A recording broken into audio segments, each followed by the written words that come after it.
Hi, everybody. Thank you very much for joining us this afternoon or evening or morning, wherever you are. We'll give it a couple of minutes to give a few more people a chance to join, and then we'll dive straight in.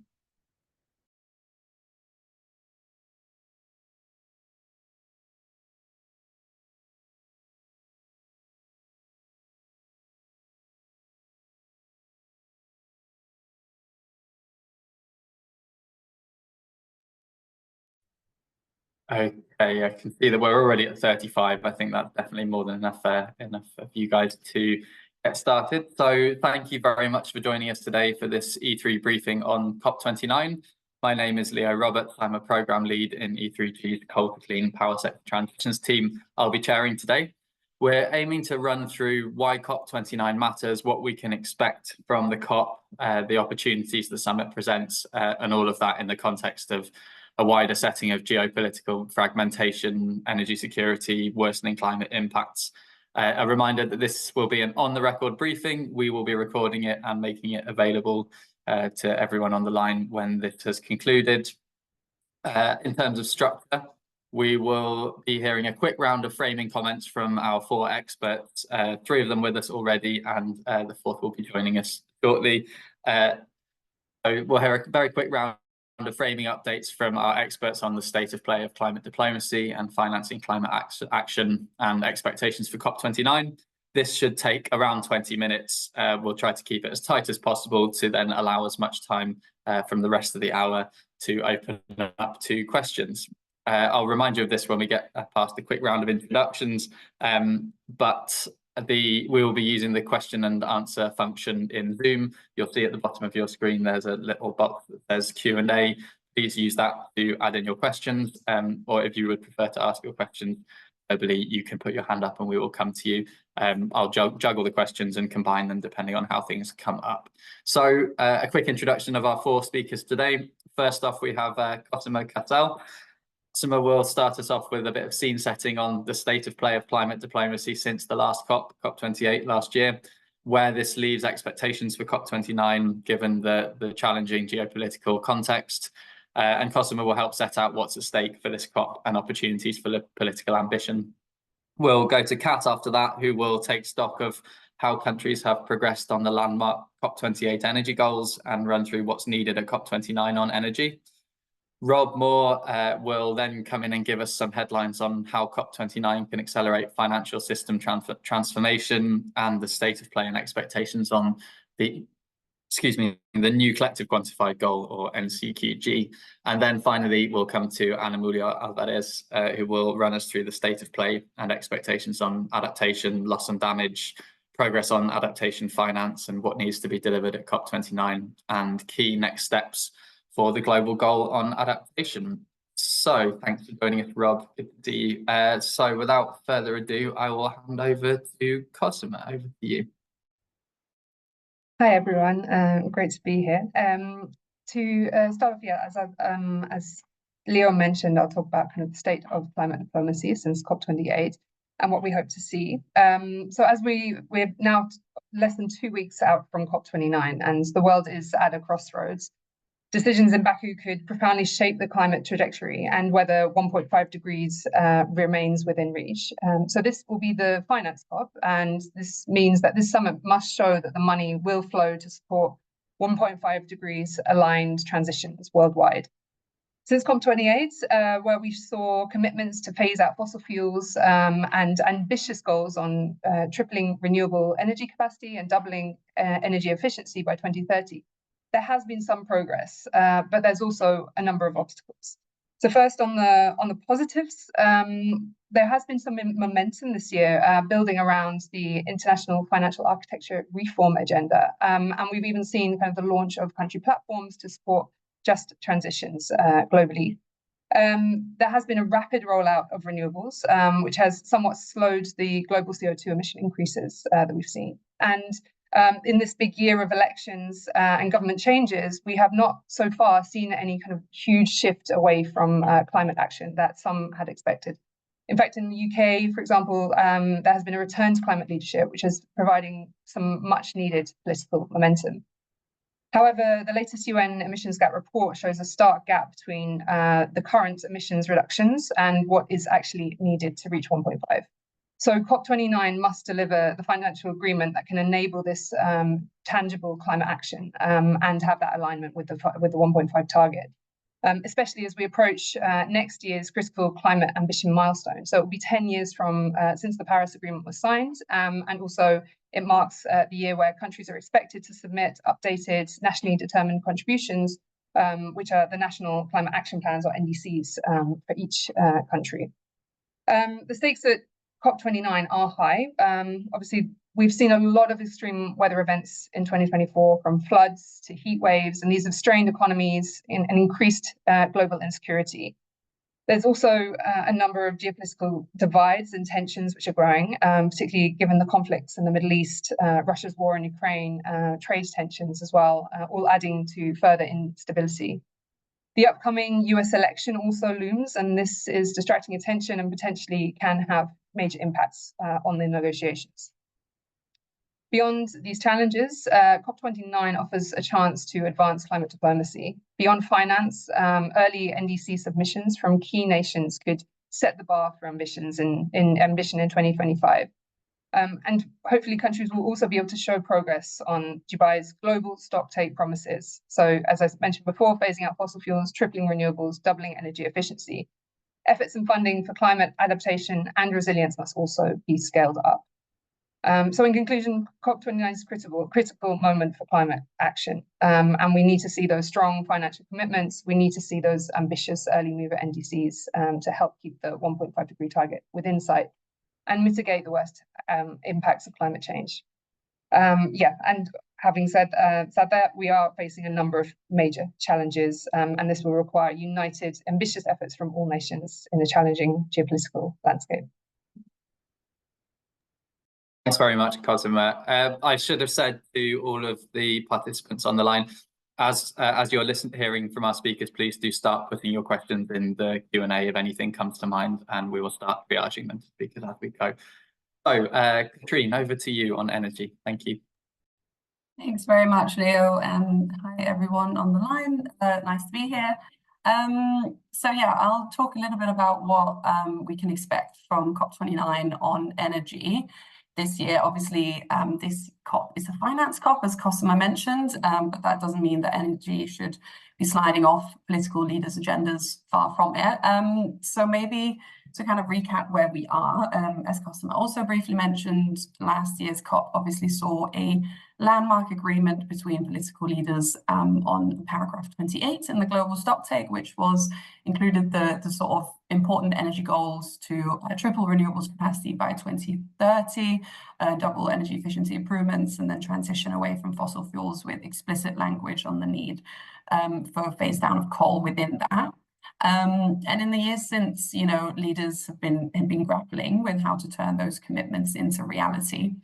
But there has been a bit of a political vacuum, or a vacuum of kind of political leadership on some of this, and in showing the translation of these sort of high-level political goals into concrete progress, and a potentially worrying trend that the sort of this landmark energy package has been slipping off leaders' political agendas a little bit, both at home and also in terms of what they're taking to COP29 as priorities. And that includes a kind of signals that maybe some leaders are seeing the package as something that could be fragmented, so where they can advance on kind of renewables targets and deployment, but not talking so much about the need for continuing to transition away from fossil fuels, or specifically also move early and quickly on coal. It's the first one that needs to go. And the COP29 presidency and the COP Troika in general of Brazil, the UAE and Azerbaijan have not really gripped that issue of kind of continuing the momentum on energy. We have had some positives. The UN Pact for the Future a month or so ago did reaffirm the need for the full energy package to be delivered, and as Cosima also briefly mentioned, we are seeing some real world progress continue at pace. The global pipeline of new coal is collapsing outside of China and India. OECD coal phase out is happening at pace as well, though still not quite where it needs to be in terms of those countries fully phasing out coal by 2030. clean energy investments are now double those of fossil fuels, and kind of renewables are being deployed at record speed. But we are still far off track where we need to be, and there is a real need for kind of political and diplomatic coordination and leadership on sort of showing that how the COP28 energy goals are accelerating the transition in the real world. So looking ahead to COP29, what do we need from leaders to get that sense of momentum and targets translating into concrete action? So there are three kind of key things that we would want or hope leaders would do at COP29 to show that they are really serious about these commitments that they made at COP, and that they're wanting to advance the clean energy transition as needed. So firstly, we need a reaffirmation in the COP text that the COP28 energy goals remain kind of high on political leaders' agendas, and they need to, so that needs reaffirming in the kind of COP29 decision text, and ideally needs to be strengthened by being connected further to the need for those to deliver in terms of NDC implementation. As Cosima mentioned, we need clear signals from first movers and champion countries that they're going to come forward with ambitious NDCs or national energy plans that incorporate the COP28 energy goals, and a clear signal that they will submit those by the deadline of February. And we really need OECD and kind of global North countries to be leading by example on this and showing how they're doing this. This is the finance COP, and so we need clear signals on energy transition finance as well. We need signals that there will be the finance available to deliver the energy transition in the global south.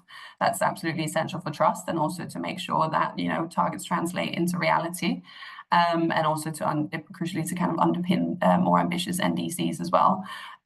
So there's obviously the ongoing the NCQG discussions that we'll talk a bit more about, but we also need signals from outside the negotiation rooms that countries are stepping up and really serious about scaling finance for clean energy deployment in the global south, addressing the chronic lack of finance there still ongoing. And then we need all of these signals amplified through kind of real world alliances, countries stepping up and saying that they are implementing these goals. We have, the Coal Transition Commission chaired by Indonesia and France that's kind of setting out how countries can work together to scale finance for coal to clean transitions. We've got the Clean Energy Transition Partnership of countries that are committed to end public finance for fossil fuels that will come to COP with new plans on kind of clean energy action plan. And of course, we've had the UK announcing its Global Clean Power Alliance, which we hope to see also advancing really positive outcomes on kind of finance at scale for the global energy transition. So these are some of the key things we need. Finally, just to say, obviously, yes, this is the finance COP, but again, a clear signal on NCQG is really essential, but it's also essential that the progress that leaders made last year on the energy front isn't lost, stays on the agenda, and really signals towards COP30 next year as an ambition moment halfway through the decade that the energy transition is underway and will deliver a climate safe world. Thank you.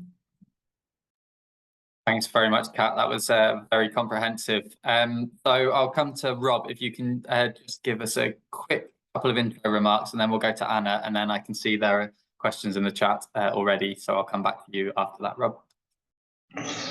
Yeah, thanks, Leo. I might actually be able to sort of respond, at least initially, to Damien's question when I come in as well. So hi everyone, I'm Rob. I'm the Associate Director at E3G covering public banks and development. I was also formerly the UK's lead climate finance negotiator and led the UK team for the COP26 presidency. So this isn't actually my day job, but I'm very much steeped in it.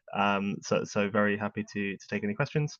So as we've heard, this COP is widely being billed as the finance COP, and the primary reason for that is twofold. One is that finance is always very important in the year before ambition, and so when you have an NDC deadline, there is always quite a significant push from a lot of the countries who are reliant on international support to meet their NDCs to have a bit more assurance on what that international support looks like. The second, and more singularly, is that the foremost negotiating agenda item at this COP will be on the new collective quantified goal, which is a new goal that was agreed to in principle in Paris to replace the existing $100 billion climate finance goal, which was committed to all the way back in Copenhagen in 2008 and then adopted in 2009. And that was the sort of binding commitment from developed countries to mobilize $100 billion in climate finance per year to developing countries by 2020. That goal has been met. It was met late, and there have always been, because within the UNFCCC process, there was never an agreement to what the goal would include. There's always been a debate on what should or shouldn't be included in the meeting of that goal. So generally, it's accepted within the process that the goal was met, but the sort of type of finance that's used, how it relates to wider development budgets, whether it's displacing existing development finance, and whether, you know, the use of things like loans and private finance mobilization should contribute to it, has always been a matter of contestation within the UNFCCC. So the negotiations in earnest on the new goal were actually initiated, and the process was set out in Glasgow. So we've had a good 3 years of discussions, and it would be fair to say that countries are still very, very far apart, which is, you know, to a degree unsurprising, in that this was something that couldn't be agreed upon at the time of the agreement of the Paris Agreement.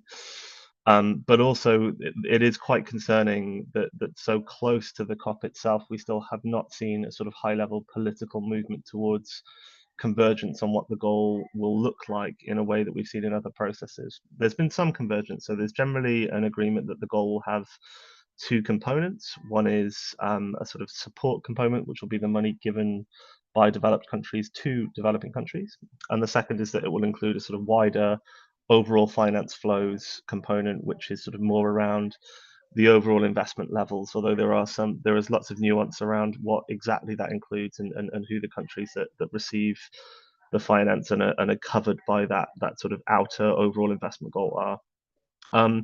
There are a good sort of 10 to 20 issues that we could spend this time talking about. I think the main three that it's worth being aware of. One is the level of the goal. So how much should it be for both of those parts? And that links to sort of, at least on the outer, who's counted. And I think what we're seeing is a bit of a difficulty for negotiators to reach agreement based on the fact that the needs are clearly in the trillions of dollars in developing countries. Not all of those needs will be met by support. Some of it will be around structural reform. Some of it will be around mobilizing investment. But there needs to be a real step change in the level of support. And so there is not currently a middle ground between what the needs are and what countries are willing to sign up to. And that's going to need to move within the next couple of weeks. It will also need some, I think, creative thinking around what are countries willing to sign up to in very concrete terms now versus what do they need to sort of agree that this is not quite enough where we are now. And we need to have a sort of continued process to, not in a sort of talking shop way, but with a real end date to figure out how we fill that gap. The second is what would count, and whether it's just public money, whether it's just development finance, whether it's sort of a wider suite of finance. And then the third is who pays. And this derives from the fact that when the 100 billion was set, what was used was the sort of conventional set of developed countries under the UNFCCC, which was agreed in 1992. And that is effectively Europe, the United States, Japan, Australia, effectively the OECD as of that time. There has obviously been quite a lot of change in wealth and emissions in the world since then. And there is the desire from some of the countries who have been providing that support to broaden that range to take into account those sort of wider economic developments. And that is proving quite politically challenging for a number of reasons that I'm very happy to take questions on. I do think there's going to be a distinction between what can be delivered at COP versus what needs to be delivered outside COP, and what is the relationship between things that happen, for instance, at the annual meetings. And we did a blog very recently on all of the things that happened there, what will happen next year at the Financing for Development Summit, and what the role of COP is in sort of setting incentives. There's also a link to discussions on debt in developing countries, especially because a lot of the money that has been used to meet the goal to date has involved debt-based instruments, so lending to developing countries who are spending more money often on servicing debt than they are on receiving in finance. And so that obviously means that the net impact is negative, and these are some of the most vulnerable and impoverished countries in the world. And so whether or not they're truly being supported by the international community is obviously a matter of debate. There's also going to be some things outside the room. So there's been a lot of momentum recently around country platforms. That speaks to some of the points that Leo was talking to on the energy transition, and sort of a real furthering of how the the community of the support community can sort of rally around a couple of countries that are really trying their best to increase their ambition and mobilize finance. And I think we also want to make sure that we don't see a waning of private sector engagement. Those of you that were working on COP26 will remember the Glasgow Financial Alliance for Net Zero and a lot of the noise around that. Whether or not there is a significant increase in support, the private sector will still be a huge part of the solution, and we need to make sure that the sort of mixed political signalling that we're seeing at the moment does not lead to that waning, and that we don't create a trade-off between the right sorts of private investment and public support. And then the final thing is, obviously, we are very aware that the G20 Leader Summit will be happening in parallel. And there will be, I think, a bit of a jeopardy question if the negotiations aren't going well in Baku and we get to the end of the first week and you have G20 leaders gathered. What can they do to right the ship and maybe show movement at the level that is needed? And that obviously depends slightly on the composition and wider flavour of the G20. So I will stop there. I know we've got some questions in the chat, so I'll come back on those shortly. But Leo, back to you. Thanks. Thanks very much, Rob. Okay, so in the interest of time, Anna, if I can hand over to you for a very quick intro, and then I've got a stack of questions. Yeah, of course. Yeah, so last year, COP28 saw, for loss and damage, a really big moment with the setup of the fund for responding to loss and damage, which had almost $700 million in pledges on the first couple of days. For COP29, what we hope to see is kind of the final operationalization of that fund and other loss and damage institutions that had a lot of process this year. The new director of the board was named, etc. All these arrangements need to be approved this year, and we hope that the pledges actually materialize, come through, and the money can start flowing to vulnerable countries in 2025. For adaptation, COP28 saw the UA framework for global climate resilience, and otherwise called the Global Goal and Adaptation, be agreed. And they agreed to set up a work program to work on indicators to meet the targets of this new framework. These are 11 targets. Some of them are on themes around things like water and food. Some of them are around the adaptation policy cycle of implementation, etc. And what we want to see there is progress in the work program. It's a 2-year work program that is due at COP30. Experts have been really focused this year on kind of mapping indicators and agreeing on the modalities of work. So we want to see that they've done significant progress. I know right now they have around like 5,000 indicators that they're working with, so that they can come to COP30 with a very strong set of indicators that include indicators on finance and means of implementation that can build that resilience framework at COP30.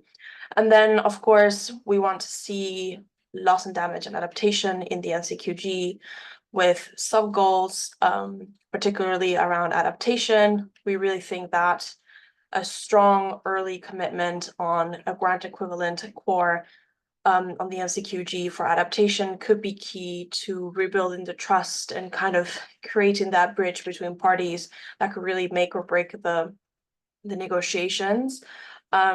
We want to also see the issues of quality, etc., that Rob was talking about reflected on the agreement on the NCQG, because these are super relevant for adaptation. But I know that we're super keen to get to questions, so I'll finish it there and happy to answer any more questions when my time comes. Brilliant. Thanks so much, Anna. So we've got a list of questions in the chat. Please do keep adding to them and we'll either type an answer or answer live. Cosima, I'll come to you first. We've got questions from both Kelly and Sarah, which, as anticipated, relate to Trump factor and the US elections and the potential impact on COP29. So if you'd be able to cover those, that would be great. Yeah, absolutely. Yeah, I mean, I think at the moment it's very unclear what direction the US election next week will go in. The results are very the polls are very close in swing states at the moment, and so it's still not clear what this election will mean for the US and for the international climate agenda. But we can kind of make deductions from previous policies and what each of Harris and Trump has said on their record. And obviously, with the previous Trump administration, there was the statement that he would withdraw from the UNFCCC and withdraw from the Paris Agreement. And so this is likely this time as well. As a result, I mean, yeah, there would be the US would not be able to contribute to climate finance, and this would have major implications for the negotiations in Baku, and may also kind of impact the overall mood music at COP, which would impact how other countries and how developing countries would be willing to come forward or and reach kind of a middle ground as well as with other countries. So I think this is something that could cause serious implications for the negotiations. Also in regards to China and the question on whether they would become a potential contributor in the negotiations around that.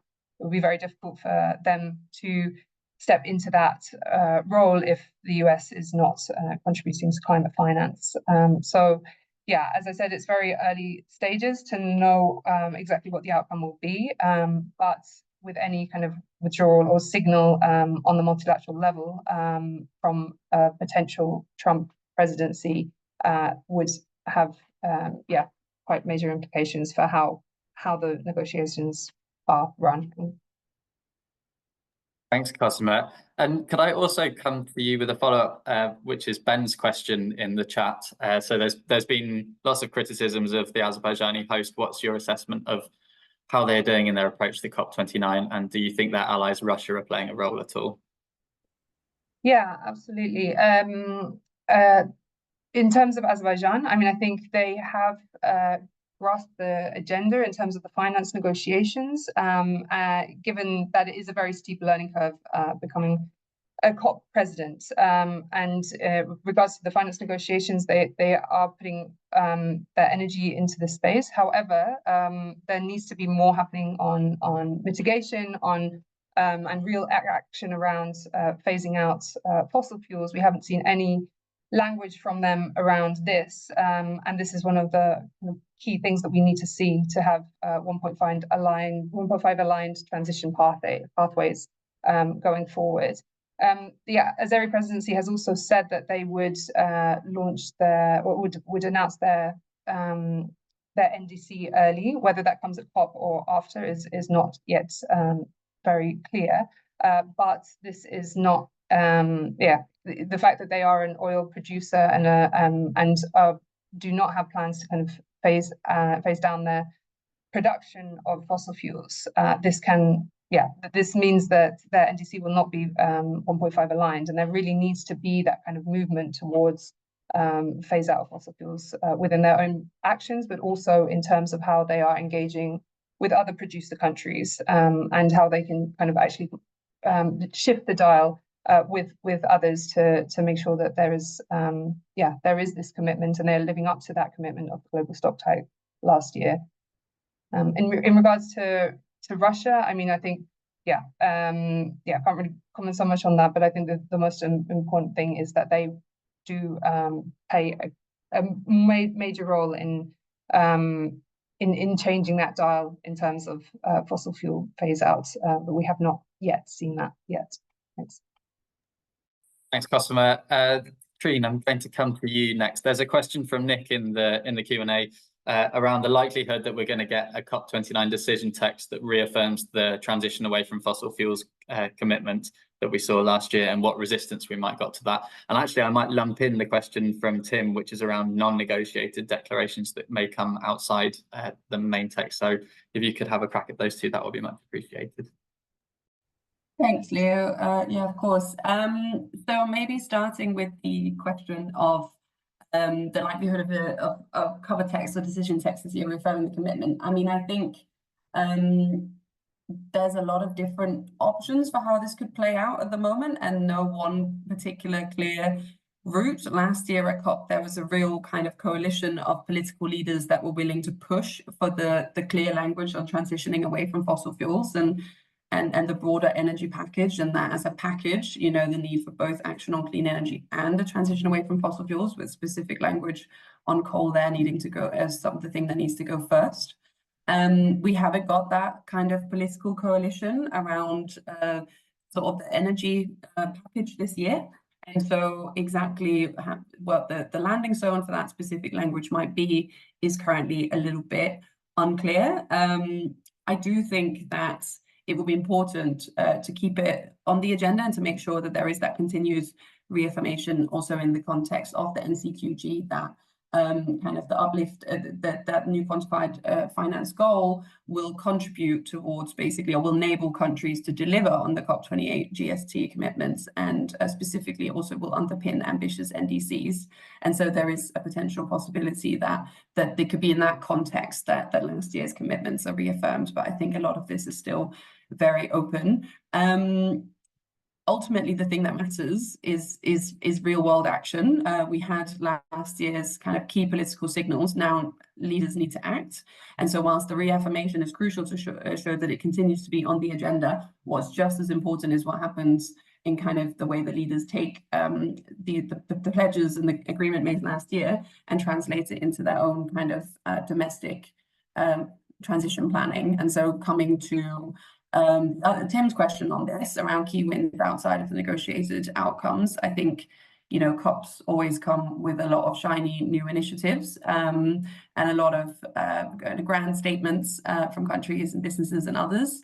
I think cutting through the noise this year will require focusing, or what we should be focusing on there is really NDCs, as mentioned. So are countries stepping up and signaling that they will submit ambitious NDCs, and will those incorporate last year's COP28 energy package and broader GST kind of commitment within that? Will they be committing to kind of clear power sector decarbonisation goals, new renewables deployment in line with the tripling goal, and also clear pathways for transitioning away from all fossil fuels, including specific timelines on coal phase out?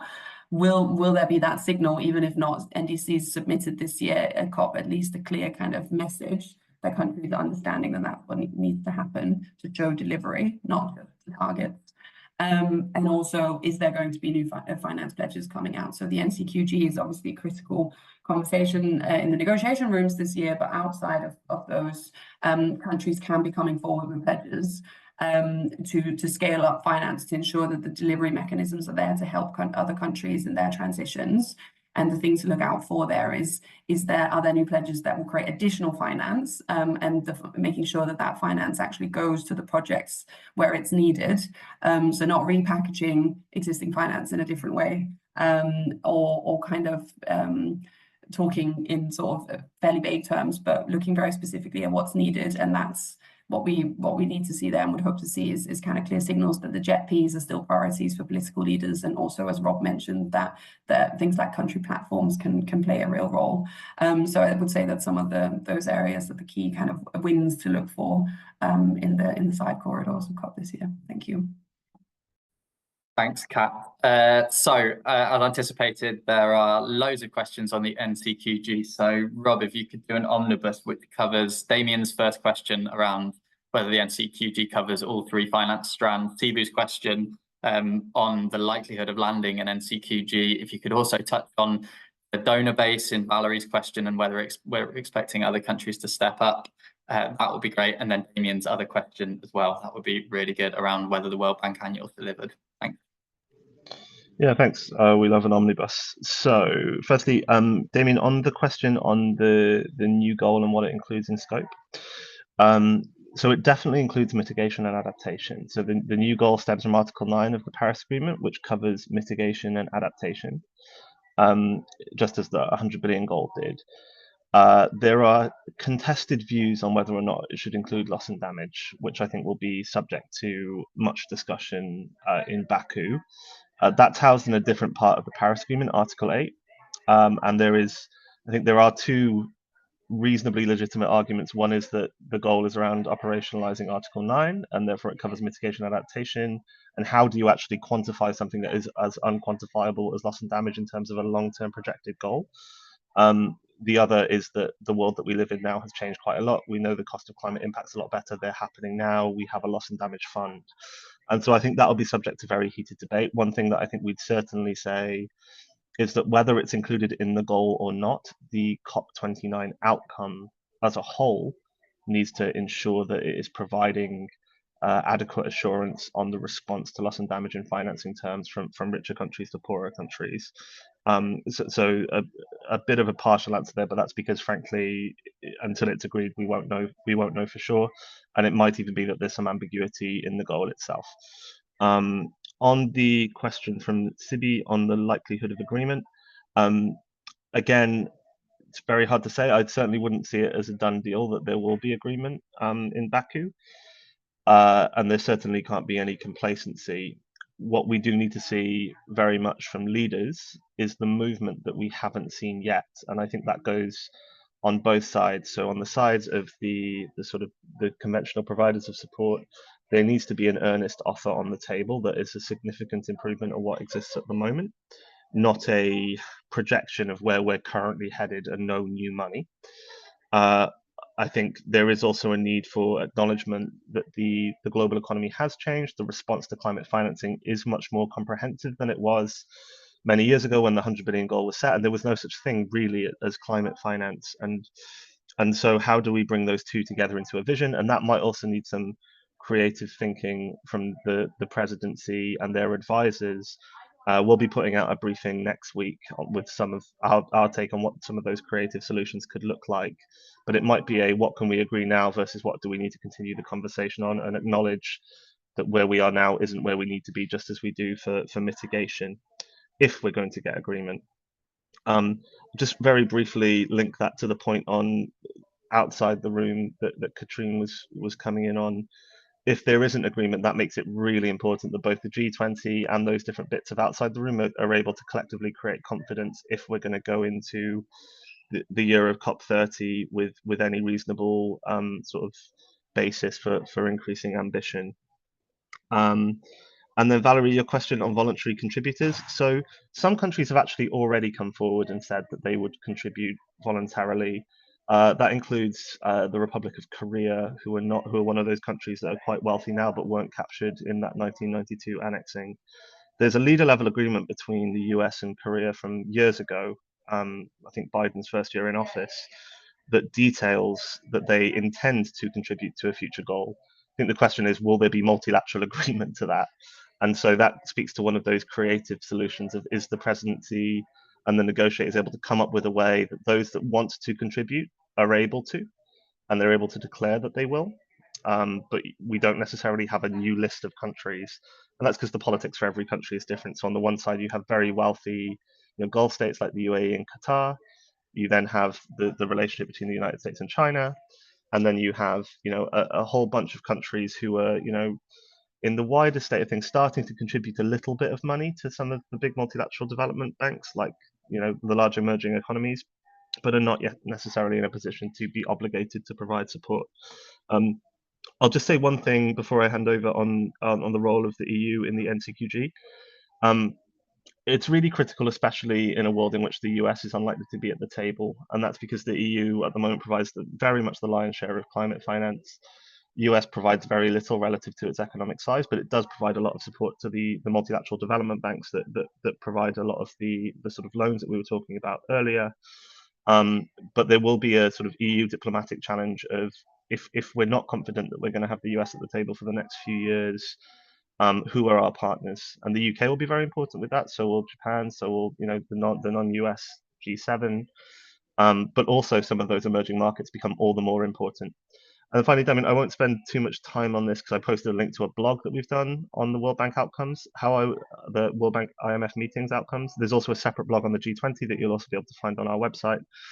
I think there was a lot of posturing and awareness of what the problem is that needs to be solved, and then some incremental progress towards that. So you saw a couple of little bits that the World Bank did to increase their lending by a little bit.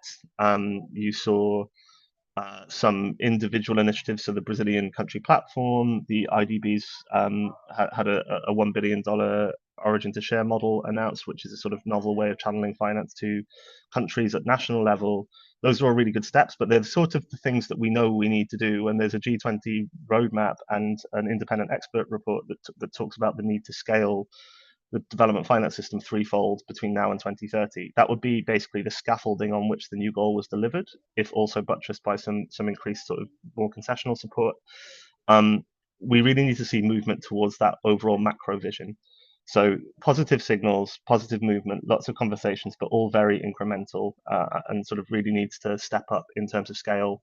And there is the potential for, I think, the new goal to create a sort of positive feedback loop and a synergy between the financial architecture reform agenda and climate finance in a way that we haven't had to date. And I think there are countries that are a bit afraid of taking a leap that they don't know that they can deliver on, because they require those things to happen through the World Bank, through the IMF, etc.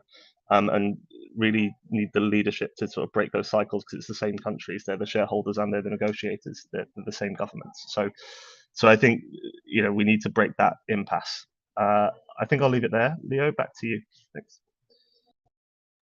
Thanks very much, Rob. I think we'll probably be coming back to you before the end of the call for more finance-related questions. We have Victoria, who's been waiting very patiently to ask a question. So we will unmute you now if you'd like to speak, Victoria. Thank you. Can you hear me? We can, yes. Sorry, computer problems. I wanted to ask about the transition away from fossil fuels since last year. You've touched on it a bit already, but I wondered if you could talk about it a bit more. The IEA recently revised up its coal forecast for 2030 compared with last year's forecast. Likewise, energy demand. Does that mean that we're not that in the last year we haven't transitioned away, or not anymore since that pledge? Thank you. Thanks, Victoria. Katrine, I'll come to you on that one. Thanks very much, Victoria. Yeah, the IEA report was clear that, you know, certainly tackling that sort of slightly underplayed aspect of the COP28 energy commitments around doubling energy efficiency improvements could make a huge difference in terms of global emissions, and you know, kind of energy demand increasing has played a role in sort of revised projections for coal as a share of electricity. I think, you know, there's lots of positive things happening in the global energy transition.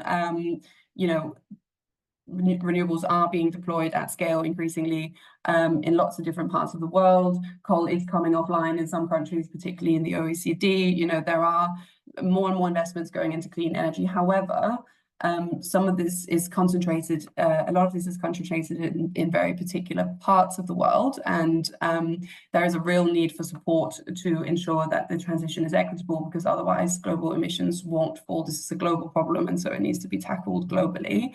Currently, only 15% of investments into clean energy go to emerging and developing economy countries, excluding China. That then comes back to the question, or the topic of why this year's conversations around finance at COP29 are so important, because accelerating that energy transition is going to require a huge amount of support for countries outside of the global north to be able to feel confident that they can do that, and that there will be the investment and the support to ensure that, you know, renewables deployment doesn't just happen in Europe and in China, but everywhere, and that fossil fuels can be transitioned away from justly and equitably everywhere too. In terms of the sort of what this means for the broader kind of question of is the world transitioning away from fossil fuels, ultimately leaders do need to step up on making very clear not just that they are interested and want to deploy clean energy, but that they are also taking the dirty stuff offline. And as I mentioned earlier, that has the idea that the two need to go together. There is a risk that could fragment some countries. Have kind of been pushing that as a narrative, and COP29 is a real moment for a sort of coordinated group of leaders to come together and say that isn't the case, and that we're only going to be able to tackle emissions by doing all of the above when it comes to the energy package. And that, crucially, as the IEA points out, also requires attention to the very underplayed topic of energy efficiency, which could single-handedly, for leaders to kind of make steps to tackle that, as laid out last year, could do more to kind of reduce global emissions than anything else in the coming years or so. Thank you.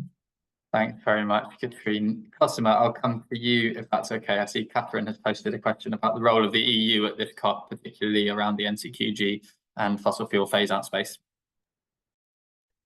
Yeah, absolutely. I mean, I think the EU's role at COP will be crucial, and EU and member states leaders as well. And they are the main provider of climate finance internationally, and as such have sway and can and should utilize their role as a bridge builder between the poorest and most vulnerable countries and countries such as the US and China. Obviously, election pending. But I think, for example, by showing that leadership on climate finance and really kind of playing a key role in terms of bridge building, they will also kind of have their own benefits to member states by kind of reducing, by setting countries on a course for clean development pathways and creating opportunities also for EU member states and the EU as a whole to build kind of strong clean trade partnerships with different countries as well. And especially in the context of the US elections, it's really crucial that we have the EU's engagement, despite this period of political uncertainty following the elections. It's really time that EU leaders kind of step up and can reassure the world of their current and existing climate ambition, making sure that their climate finance pledges are kept alive and reaffirming those pledges as well. The EU should also kind of send signals around the upcoming commitments to climate neutrality. There are ongoing work on the NDC. We don't expect the NDC to be ready before COP29, but hopefully within ahead of COP30. It would be really important that this shows that there is kind of clear trajectory to 90% emissions reduction by 2040, and having those signals now on what they are doing to kind of keep their own commitments on the COP28 consensus and the global stocktake. The EU is also well placed to kind of lead a kind of high ambition coalition there as well, and really push to kind of transition away from fossil fuels and the doubling energy efficiency, tripling renewable energy commitments as well. They also kind of have a role to kind of creating this momentum in leader speeches, for example, around the IFA reform agenda. And scaling up adaptation efforts. These will be really important signals that all EU leaders should be sending to really support the negotiations at COP. Thanks. Thanks, Cosima. Anna, maybe I can come to you next. There are a couple of questions I might throw at you. One is Haifa's in the chat, which is around the historical responsibility or current responsibility for carbon emissions, and whether you have any suggestions for narrowing the gulf on this. And then the other is perhaps you could answer Alina's question around how to encourage China to contribute to climate finance under the NCQG. Yeah, thanks, Leo.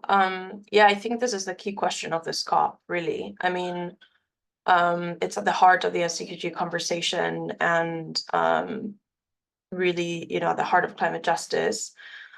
I do think that, developed countries need to do better at stepping up their ambition and providing more finance, also being better about the way they communicate and, showing leadership and taking the historical responsibility that belongs to them. I also think that they have a point when they say that, the landscape of emissions and finance has changed. And, we're seeing a lot of developing countries either burn, fossil fuels themselves or export them to be burned. And, you would hope that leaders in both developed and developing countries can see that actually fighting climate change is in their own interest and that it does need to be a global effort, and that we all need to do our part. That emissions have changed since 1992 when these annexes were agreed. So, I think for me, the work I do in adaptation and climate impacts kind of brings both sides together. We're all being affected by climate change. It's true that we all, have different ability to respond, but we really need to come together and tackle this. And I hope the leaders can see that. So that's what I would say to China, to convince them to contribute. I mean, not that I think that that's an easy task in any way, but I would say, Chinese, the Chinese government is all about planning. And if you want a good long-term plan, you will plan for climate action. There's really no other way. But I know that Rob is going to come in and he has a lot of insights on this as well. Thanks, Anna. Go for it, Rob. And if you could also have a crack at Sarah's question about Article 6, which is a key issue in the UNFCCC, that would be good. Yeah, thanks. So on China, I think basically China needs to see that it's in China's interest to contribute for a number of factors. If China is to decide to contribute, and I think there are a couple of variables that determine that. One will be, the fact that actually China does provide quite a lot of international investment in these areas and is very likely to scale them up in the coming years. And so, it feels like not the most strategic or tactical thing to create friction around when there is, there are going to be lots of frictions in international climate diplomacy over the next few years. And this is one where actually there's a bit of a common sense solution.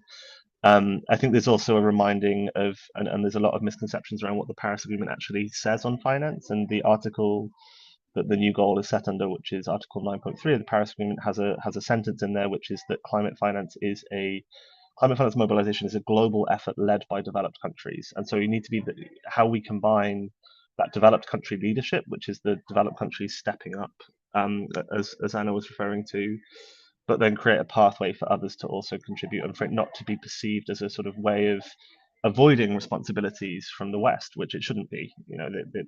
These things have been signed up to and they need to be implemented. But as Anna also said, the world has changed a little bit. I think it also depends on the diplomatic dynamics, and frankly, some of the things that were agreed in Paris were agreed because there were closed door conversations on some of this stuff between some of the major economic groupings, notably the US and China.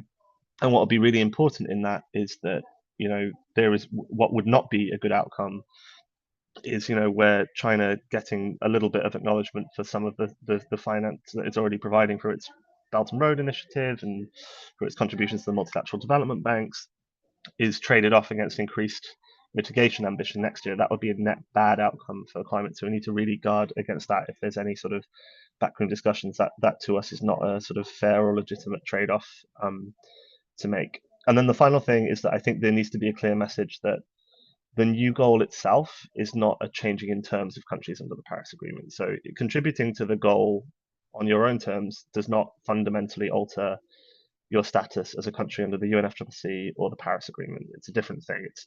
We're just talking about the provision of finance. And again, that's around how things are framed and how they're exactly captured in the text. So how do we create a pathway for these other countries to contribute, especially where there's already a little bit of momentum and they are providing that sort of support in their regions, and we would like for them to scale up that type of support over the coming years to create an incentive for them to do so. On Article 6, E3G does not have an Article 6 or a carbon markets program, but I did used to oversee the UK team working on it. So I'm going to give potentially a slightly dated answer. What I would say is Article 6, every COP, there's a hope that we agree Article 6, and every COP so far, there's been something that's prevented it. And it could be that there's been some small breakthroughs that can sort of change that. Two of the things that have been really holding up agreements in recent years, one has been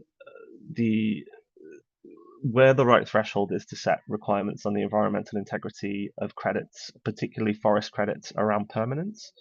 So how can we be confident that those emissions reductions will be permanent when, frankly, efforts to stop deforestation are always challenging and they can change, and trees are not permanent. So there's lots of complexity underpinning that, and there needs to be some sort of balancing agreement struck, and you can see why that might be difficult for all countries to agree, because every country will have a slightly different view.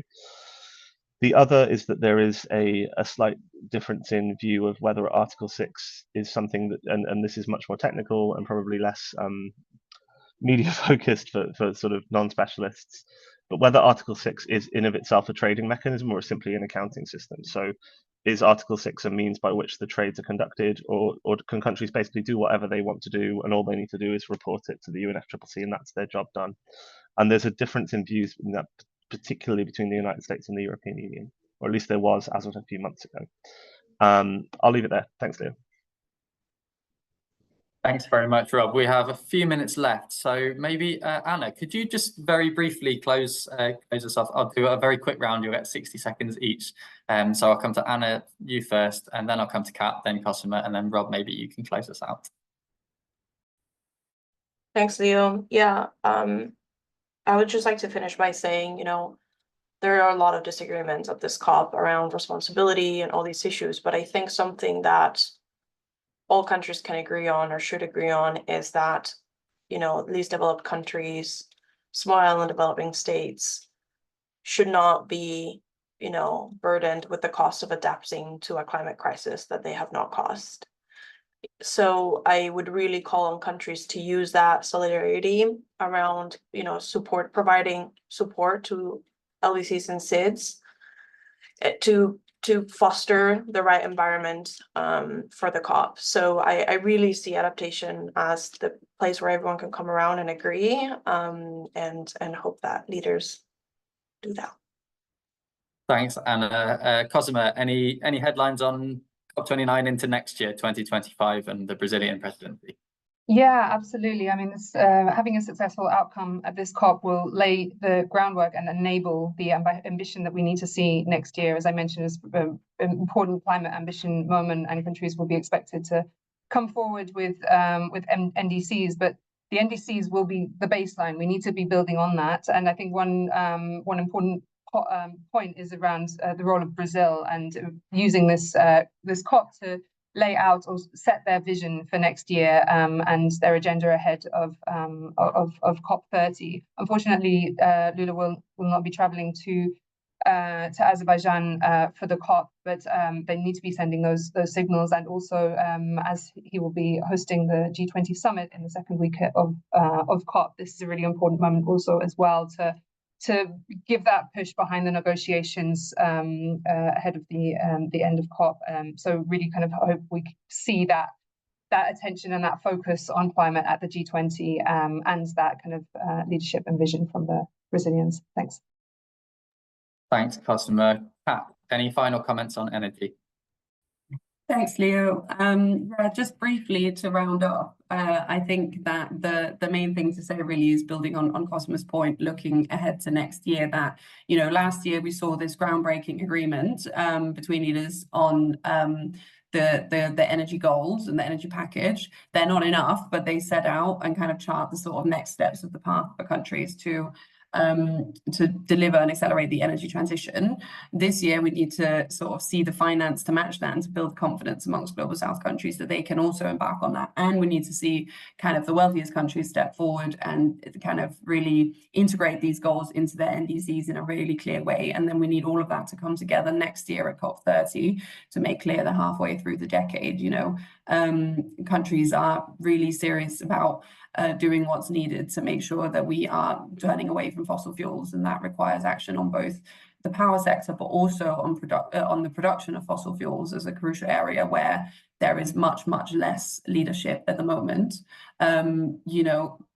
COP this year is being hosted in an oil and gas producing nation. Next year in Brazil, there are questions around kind of Brazil's domestic plans on energy, and I think it's going to be absolutely crucial to kind of see and last year we had the COP in the UAE, and I think it's going to be absolutely crucial to see how these countries can kind of take on the leadership mantle as presidencies and kind of pave the path for these just energy transitions that we need, and that they should be able to lead in as countries that are kind of a part of those trends themselves. So that's where I end. Thank you. Brilliant, thank you. Rob, a line from you. Yeah, I mean, I'll keep it brief because we're at time. For COP29 to be a success, countries need to leave it feeling that there is a pathway for them to finance increased ambition. And that needs to couple a step change in international support with a better articulation of how the wider sort of structural issues like debt, and alignment and all of those things are also going to be implemented. Without that, it's really hard to see how the year ahead is going to be a success. Thanks. Oh, and also just to say briefly, we will also have a team on the ground and very happy to take any follow-up questions as well. Thanks. Thanks, Rob. Very concise, and you preempted my final point, which was to say thank you to everybody for joining, and also a reminder to please email us at press@e3g.org if you've got any follow-up questions or questions in the run-up to or during COP29. We'll have a big team on the ground and a backup team in offices around the world. And we can also get you signed up to our WhatsApp service through which we send out daily update blasts. So I'd like to thank our speakers. Thank you very much, everybody. And thank you to all of you guys for joining online. Thanks. Bye-bye. Thanks, everyone.